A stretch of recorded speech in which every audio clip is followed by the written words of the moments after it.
Hello and welcome to Brickingit, Bellway's very own podcast which gives you a unique insight into careers in the property building industry and life at Bellway. We'll be getting to know the Bellway team, debunking some stereotypes about working in the industry and giving you the bricks to start building a career in construction and housing. I'm Laura Bell, Group HR and OD Manager at Bellway. In this episode, I'm joined by early careers expert James Austen. James is highly experienced in the emerging talent and recruitment sector. He knows what it takes to make a job application stand out from the crowd. James will be sharing his insider advice to get you on the path to a career at Bellway. So let's start bricking it. James, thank you so much for joining us today. Please, can you tell us a bit about yourself and your background? Absolutely. Yeah. Thank you, Laura. And thank you for inviting me to this podcast. So my name is James Austen and I work in early talent or emerging talent, or also known as future talent. And essentially that is the recruitment of school leavers or people leaving university, essentially probably from the ages of 16 up to about 22, 23. And I work with lots of different organizations ranging from a variety of different clients and sectors and industries, and helping them promote their early talent campaigns and building early talent recruitment projects and things like that. So that's a little bit about me. And I live down about an hour or so from London. And I've been working in early talent for about the last sort of 7 or 8 years, something like that. Fabulous. Sounds like an interesting career choice. Now that's all great, but on Brickingit, we'll really like to get to know our guests. So can you tell me, what's your go-to afternoon snack? It can be sweet or savoury. Yeah, I know. It's a good question. So fortunately, this is a podcast, so you can't see me, but I'm probably at the age where I've got to try and avoid mid-afternoon snacks starting to creep up on me. I don't know. I quite like a flapjack, nice sugary. I know it's not good to admit, but this morning rather, I was at a client, and before we left, I went into the canteen and they kindly gave me some lunch while I was there. They gave me a honeycomb smashed cheesecake.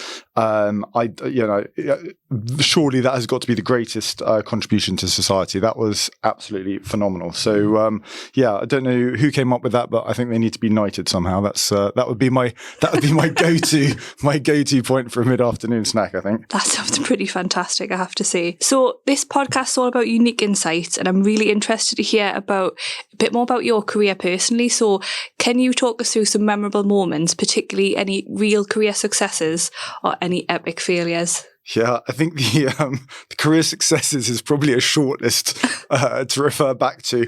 Failures probably a little bit longer. I think success is quite an interesting thing to talk about. I think when you're success means something different to everybody, doesn't it? I think from my own personal experience, when I was younger and first started working, I was fortunate enough to go to university, and, for my formative career after that, it was all about kudos and job title and building a team. And being very honest, a lot of it was geared around how much I could earn and getting a car allowance and things like that. And I think as you get older, which I'm starting to, success means different things, and what you enjoy and what you get from your work means different things. So I think I've kind of reached the point now that, going to bed on a Sunday night and not having that awful Sunday night feeling, and enjoying the company of the people that you work with and what you do, and feeling that you're adding value to something is probably now where I derive kind of success or happiness or things like that. Yeah, it's a lovely answer. Thanks. Come on, what about epic career failures? Because we've all been failures, there. I know, so many to list. I don't know if we've got time. Do you know what? I was thinking about this earlier. I don't know if there's one failure that stands out more or less than any others, but I think there's a regret that I had. So when I left university, I think, being fair, I didn't really apply myself, didn't really find out where the library was, and probably until about the final year. And I didn't even think about career choice or potential work experience or opportunities or anything like that until I'd kind of finished my time at university. And I think there's a really important lesson there that, everyone, and this is absolutely as relevant for school leavers as it is for university leavers, is that yes, you're there to attain academic qualifications and hopefully a degree or A-levels, whatever it might be. But I think at the same time, you've also got to start thinking about a career and career choices as well. So I think a regret of mine was that I didn't try and get work experience. I didn't get a summer placement. I didn't have anything on my CV that helped me navigate and transition from academics into employment. So I think it's not necessarily a failure, but I think given my time again, I'd probably manage that a little bit differently. That's a really interesting point. So essentially what you're saying is it's not all about academia, it's more about social work and life experience in general that helps you to get jobs. Absolutely. And I think if you look at early talent and what you're looking to identify, it's very much based on potential and capability rather than with an experienced hire when you've got experience behind you, you've got things that you can talk about. When it comes to early talent recruitment and when you're first starting to apply for roles, it's about the potential and the value that you can add to the business. Sure. So did you know what you wanted to do when you finished university? Absolutely not. No. And I think probably being honest, it took a good 5, 6, 7 years before I was able to kind of carve out some form of kind of plan or direction of travel. So when I first left university, I started working in sales, which it was a great grounding, but probably not particularly strategic and in focus. And then kind of fell into recruitment, as everybody working in recruitment tends to do. And obviously, to manage to develop a career from that point onwards. So, James, where did your interest in early careers and emerging talent start? So, a number of years ago, I worked in the city up in London, and I was responsible for the delivery of a number of sort of the recruitment management of a number of big investment banks and sort of financial service clients. And when you're looking at recruitment, inevitably 95% of any organization's recruitment is going to be classified as experienced hire. So that's people who've been working for 5, 10, 15, 20 years and have got an established career. Naturally, only 5% roughly of an organization's recruitment is ever going to be emerging talent or early talent. And I think as a result of that, all the focus, all the attention was directed at experienced hire, and early talent was always the sort of poor country cousin. It was kind of brushed over. It never really got the focus or attention that it probably deserved. And I just thought it was quite an interesting area to evolve into. Even though it's only a small proportion of a company's recruitment, it's often where the innovation happens. If you look at what's happening in early talent at the moment, there's loads of really exciting technology coming into it. There's artificial intelligence. There's lots of new processes and innovation. And although it's only a small proportion of recruitment, I feel it's where a lot of it's kind of like the tip of the sword in terms of how recruitment processes are evolving. So I love working in early talent. I think it's a really interesting and exciting place to be. And it's also nice giving back as well, supporting, people leaving school, going into college, university, whatever their sort of choice is. It's a nice space to operate in. Great. So I guess all that in mind, is there one thing that you're most passionate about in your role? Again, I think it kind of links to the first thing, the role that I have, we work for lots of different organizations and managing hundreds and in many instances, thousands of applications. And I think, inevitably diversity and equality are words that are bounded around the boardroom table. But I think for the first time in a long time, organizations are actually sitting up and taking a responsibility for changing that. And I think if companies want to drive different results when it comes to the applicants that they're attracting and onboarding, there are a number of there's a responsibility almost for them to take tangible steps. And what I really enjoy doing is working with clients and the schools and colleges and to a degree universities to really promote all of the various different pathways into employment. And they're increasingly more and more. And I think that's where my sort of real passion lies. So James, I know you work across the whole sort of sector at all different levels, and you do a lot of work in particular with the house building sector. Yes. What are the current trends that you're seeing in the early career sector in general? And is there anything that's specific to house building? Yeah, I think it's a really interesting space. I think there are two perspectives here. There's one from that of the employers and hiring organizations. And I think there's also that of the candidates and the people that are applying for the roles. So we're in a bit of a perfect storm at the moment. There are a number of factors that are affecting early talent recruitment, namely the economy as one. Obviously, interest rates, specifically from the house building and construction sector, are naturally starting to affect the performance of those organizations. But I think there is a generic trend that we're starting to see that organizations for years and years and years have traditionally not necessarily ignored, but underinvested in their apprenticeship programs. And we're absolutely noting that organizations are still continuing with their graduate programs, but the investment and the growth is absolutely being driven into the apprenticeship market. And some of that is because of things like the apprenticeship levy, which is effectively a tax on larger employers.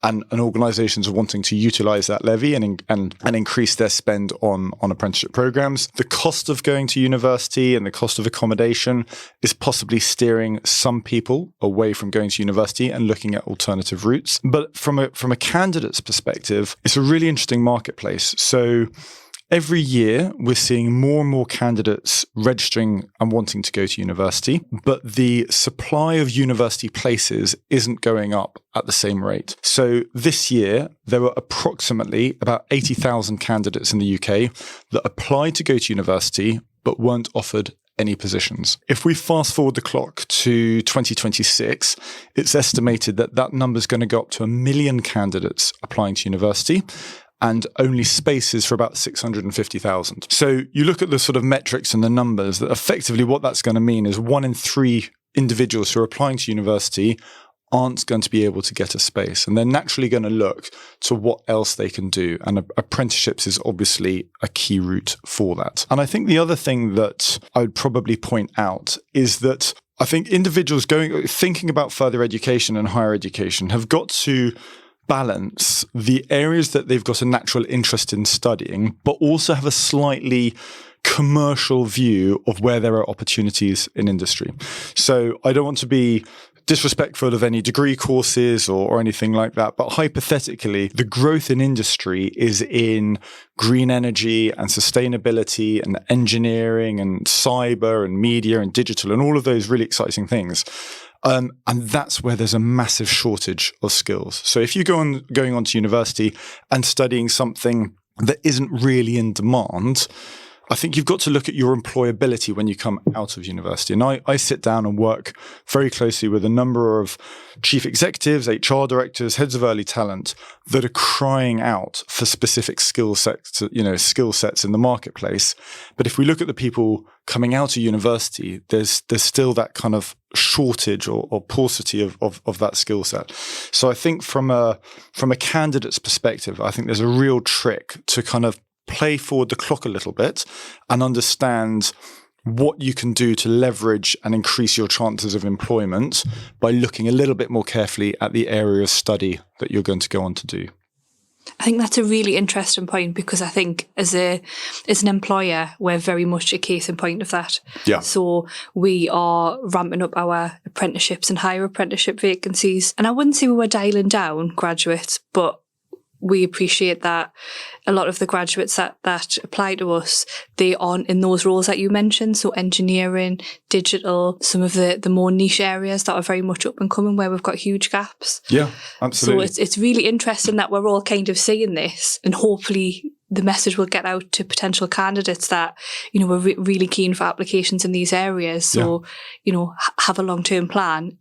Please come and apply. Absolutely. And if you look at Bellway Homes and you look at the house building sector as a whole, there's a huge amount of work that we're doing to promote gender diversity. And I know Bellway Homes is hugely passionate about that, and ethnic diversity and social mobility, all of those kind of key concepts. There are about 40 universities throughout the UK that have got a built environment faculty. So that means surveying, commercial management, project management, things like that.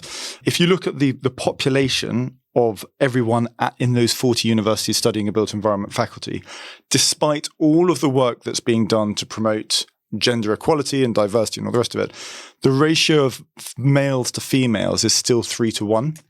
So there's still so much more that can be done to promote that. But again, looking at, where there are opportunities for people who are considering their career options, absolutely look at specific industries and sectors, because there are a lot that are absolutely crying out for those key skill sets. I guess on that basis, or sort of semi-linked to that, have you got any top tips for anyone who's crafting an application to work at Bellway or in the industry? Yeah, absolutely. I mean, I think And this would apply to any organization, whether it's in house building or retail or whatever it might be. I think the crux is to really understand the company that you're working or you're looking to apply for and work with. So a little bit of research, or even a bit more than a little bit of research, will really help distinguish if it's an organization that you're wanting to work with. Do some research, not just on the company, but obviously go onto their website, understand what their values are, what they're talking about, the way that they promote their organization, through that platform, but also for the sector as well. So if house building is something that you're interested in looking at, read up about, planning and projects. And there's so much information out there that by having that slightly closer understanding of the organization is not only going to help you tailor your application and maybe alter your CV a little bit to make it a little bit more applicable, but I think it's going to help you when it comes to the latter stages of the interview process as well. So I guess from your perspective, it's pretty important to make sure that you tailor your application and CV to whichever role that you apply for. Yeah, I think so. I'm not advocating that every time, if you look at early talent as a whole, we see some of our clients, and I'm sure it's fairly similar with yourself, receiving 40 or 50 applications for every role that they have. So, if you were to totally rewrite your CV or a letter of application for every role that you're applying for, that is very quickly going to become a full-time job. So I think there's a balance of utilizing existing content and, making a slightly generic frame for your CV, but then adapting and changing key parts to reflect the organization that you're looking for. So, if there are key words or terminology that's being used from the employer that you're looking to work with, if you can reflect those onto your CV and adapt key components of your CV so that it really resonates with the recruitment team or whoever it is that's reviewing your application, it's absolutely going to help your chances, I think, as you progress through that process. Sure. You and your team must see thousands and thousands of CVs every year. Are there any common mistakes that people make when submitting a CV or when writing a CV that you could call out here and give some tips? Yeah, absolutely. I think there are a number of kind of key things that come to mind. I think length of CV is probably is the first thing I'd say. I appreciate people first starting off in life might not have loads of experiences that they can refer to, but try and keep it to a maximum of 2 pages. This is your way of sort of selling yourself and what you've achieved to your future employer. But it's got to be relevant as well. So, we don't need to know your sister's favorite color. We don't need to know that you went camping in the Isle of Wight over the summer holidays. But anything that you can put on there to help promote you and I suppose help you stand out from all of the other candidates that are applying is absolutely going to be critical to success. I think other things that might be relevant to talk about, it's the kind of the oldest adage, but make sure you go through a spell check, do a grammar check on the CV. If you're promoting your communication skills and that you're great at attention to detail, but you've made spelling mistakes or grammar mistakes on your CV, it's not going to put you in the best of light. And there's loads of programs that you can download and spell checks and all the rest of it. So there really aren't any excuses for making kind of silly mistakes like that. So yeah, make the CV relevant to the application. Try to avoid the copy and paste approach to every single application that you do. Sometimes we see CVs and I really want to work for company X, but they're actually applying for company Y, and they've just utilized this, they've just copied the same text from one application to another. But yeah, make it relevant, make it pertinent, and use it as a way of promoting yourself over potentially other applicants. Bit of a controversial one here. Go on then. But this is my personal CV bugbear. What is your view on CVs with photographs? Ooh, okay. So I would avoid it.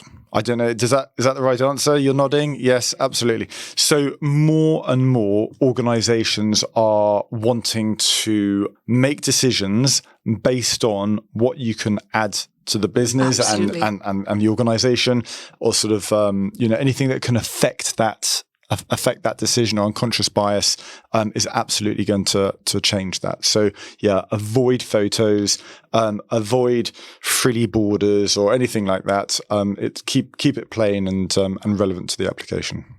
Good stuff. So we've talked about mistakes and common pitfalls, but what makes a CV and application really stand out from the crowd without frills and photographs? I think it kind of goes back to the point that we made a couple of minutes ago about making it relevant to the organisation. So if you have got a natural interest in house building or surveying or project management or land acquisition or whatever it might be, if you can get that across on your opening statement or your personal profile or anything like that, it's going to help you stand out. As we mentioned a few minutes ago, organisations are receiving 40, 50. Some of the clients I work for will receive literally over 100,000 applications for a graduate role or an apprenticeship program. So you've got to, in a professional capacity, make you stand out from everybody else. So if everybody has got the same level degree, or if everyone's got the same GCSEs or A levels, anything that you can do to give yourself that kind of step up is going to be critical. So companies won't rule you out if you don't have work experience, but any opportunity that you've got to get work experience on your CV is an absolute tick. I think for a lot of young people, money and what they earn and a bit of pocket money and all the rest of it is critical. But don't get hung up too much on getting work experience that pays 20p more than another job down the road. If you can get work experience that's relevant to your career pathway, and get a brand or a name on your CV, and you're able to talk about that, it gives you an experience that you can relate to in an interview. Again, it will absolutely stand you in good stead. Great tips. We know how competitive it is out there, and as you mentioned before, how many applications some people get for just one single role. So getting a job in itself is an amazing achievement, but I guess it doesn't stop there, particularly in early talent. So what is your advice for fostering a growth mindset and seeking continuous improvement opportunities once you're in a job role? Yeah, it's a really good question. I think there are kind of two elements to this that I would probably recommend. So when you first start off in a job, you've left college, you left school, you left university, naturally you're going to be quite light on experience. So the more things that you can get involved in, the more the wider number of areas that you can kind of throw yourself at and get experience, is absolutely going to benefit from you. You're absolutely going to benefit from. The other thing that I would probably recommend is that in any working organization, you're probably going to identify some people who might take shortcuts, knock off early, not necessarily give 100%. But in the same way, there are going to be other individuals who put in that extra 5% and work the extra mile. And I think if you are able to identify somebody maybe 2, 3, 4 years ahead of where you are, or maybe in the role above where you are, I think the importance of identifying not necessarily a role model or not necessarily a mentor, but somebody who you can, ultimately we're all products of our environment. So if you can get with somebody that you can get those positive habits from, it's absolutely going to step you, put you in the right frame for development. So yeah, a number of different things, but yeah, there's a saying you can't soar like an eagle if you're scratching with turkeys, which isn't it's not the most beautiful image to kind of relay, but I think that's absolutely true. And if I'm full of these cheesy sayings today, aren't I? And there's another saying as well, which is, if you think you're the smartest person in the room, you're probably in, you need to take yourself out of that room and kind of orientate yourself with other people as well. So I think, yeah, when you're first starting off, really look around you, make sure you get with the right people, identify somebody that you can learn from. It's always easier to learn from other people's mistakes rather than your own. So I think you can really fast track your career by identifying key people in the business and learning from them and sort of almost going under their wing and sort of benefiting from a development because of it. Great. I just want to go back to something you just said about mistakes, because one of the things that I really want to draw out is about making mistakes and the fact that it's going to happen. It's okay. We've all been there. I guess from your perspective, how do you feel that candidates are set up for, the possibility that they might make mistakes when they start their career? I think making mistakes is the most important lesson in life. You only learn from your mistakes. You don't learn anything from your victories. And companies know that, so it's absolutely fine to make mistakes. It's absolutely fine to mess up, and, that's where you learn. I think so long as you do learn from those and don't repeat it, that's absolutely fine. But I think any organization is going to recognize the fact that if they are bringing on early talent and they're developing individuals at the grassroots level of their career, then absolutely mistakes are going to be made. And I would almost encourage it, because that's going to speed up your learning as you move forwards. Couldn't agree more. So I want to move on and talk about all the incredible work that you do with the 5% Club. But I guess for the benefit of those listening to the podcast, what on earth is the 5% Club? So the 5% Club is a charitable organisation. It's made up of about 800 now, I think, something like that, 800 employer members. And it's called the 5% Club very simply because the kind of the founding belief is that an organisation that forms part of the charity has a goal to have 5% of their employees on an earn and learn or an apprenticeship program, graduate program, etc. So some of the clients that we work with are FTSE 100s. Some of the clients or some of the organizations that are a member of that group are SMEs and things like that. But there is a common goal to really promote earn and learn schemes in the workplace. It's a fantastic organization. And every year they hold an audit where they put a number of metrics in terms of the size of early talent programs, the way they support early talent programs through a process. And companies are either awarded a bronze, silver, or gold achievement. And I think I'm right. I'm thinking Bellway are a gold member. Yes, we certainly are. Yeah, that almost sounds like we're trying to get that in there, doesn't it? But yeah, it's shameless plug. Yeah, absolutely. But it's an amazing organisation, and I sort of work in a capacity to kind of to support a lot of what they do. But it's a great way to promote early talent schemes and promote all the great work that organisations are doing collectively and continually to raise awareness of, apprenticeship programs, degree level apprenticeship programs, etc. So that's what we do there.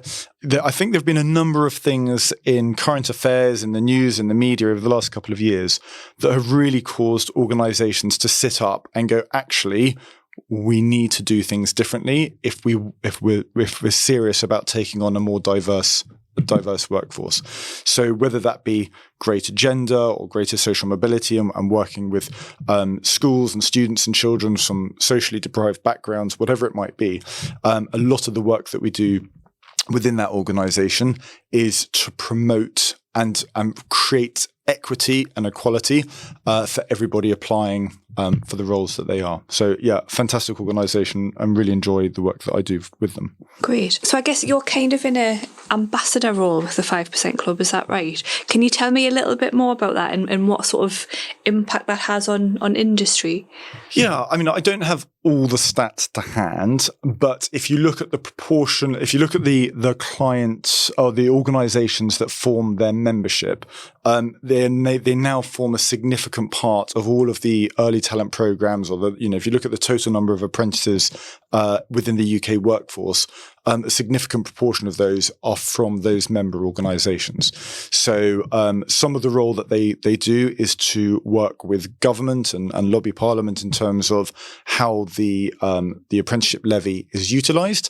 A lot of it is very simply banging the drum and raising awareness of different schemes that employers are offering in terms of their early talent campaigns. I think on the whole, organisations are very good at promoting graduate programs, and they've traditionally engaged with universities in and around the country and further beyond. But again, apprenticeships have been traditionally not ignored, but they haven't had that same level of investment.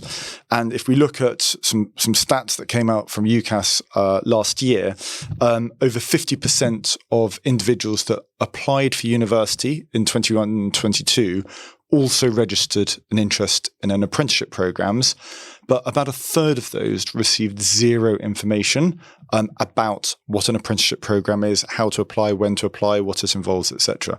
So again, a lot of the work that we do is working with schools and colleges, promoting all the various different pathways and opportunities that school leavers can have if university isn't the route for them. And increasingly, that's gaining traction and momentum within the UK. Okay, thank you very much. It's been really interesting to hear your perspective on things. What's your biggest advice for crafting job applications at the early career stage? Yeah, I think do your research. I think that's the key thing here. Whether it be, we receive applications for roles, and the position is, shall we just say, in Newcastle, and they're living 80 miles away, but aren't prepared to relocate. So, little things like that, understanding the culture of the organization, I think is hugely important. Reading up a little bit about the industry. Increasingly, at the moment we are in National Apprenticeship Week. So there's loads of information out on public domain. There's loads of websites, loads of organizations promoting a variety of different apprenticeship programs and understanding, what they have for offer and the benefits of that, or the differences between an apprenticeship route or a graduate route. But yeah, specifically around Bellway, or any house builder or anything within the house building sector, I think just do your research, understand what it is on offer, how if it's something that you're interested in applying for, think about how you can make your application stand out from others. Speak to somebody within a Bellway office, utilize your network, and really try and, I suppose kind of, do what you can to sort of stand out from the rest. And a lot of that is going to come down from the research that you conduct, the way that you tailor your CV. Any work experience that you can get is an absolute must. And I think the other thing that I'd probably add is that it is a competitive industry and it's a competitive marketplace, and it's only going to get more competitive. So if you do apply for a position within Bellway or any other organization, don't take it personally if you aren't successful. Don't get despondent about it. I work with students and know students, and they will literally be applying to 20, 30, 40 different positions before they're successful. That's not down to their lack of experience, or maybe they're just not the right candidate or not the right fit. And I think the real thing to take away here is don't take that personally. It's an absolute trait of the industry. And to a degree, you have to play a little bit of a numbers game and manage that law of averages. There will be some people who apply for a role and they get the first position they apply for, but it's absolutely not the norm. And don't get despondent if you don't get the first, second, third, or even fifth opportunity that you apply for. Great advice. So don't give up, do your research, and I guess practice, try and get some work experience. Yeah, absolutely. And I think, if you look at the recruitment process, whether it be for Bellway Homes or any other organizations, most organizations offer a fairly similar process. And that process varies depending on whether you're going in for a level 2, 3 or a level 3 apprenticeship, or a degree level apprenticeship, or a graduate program.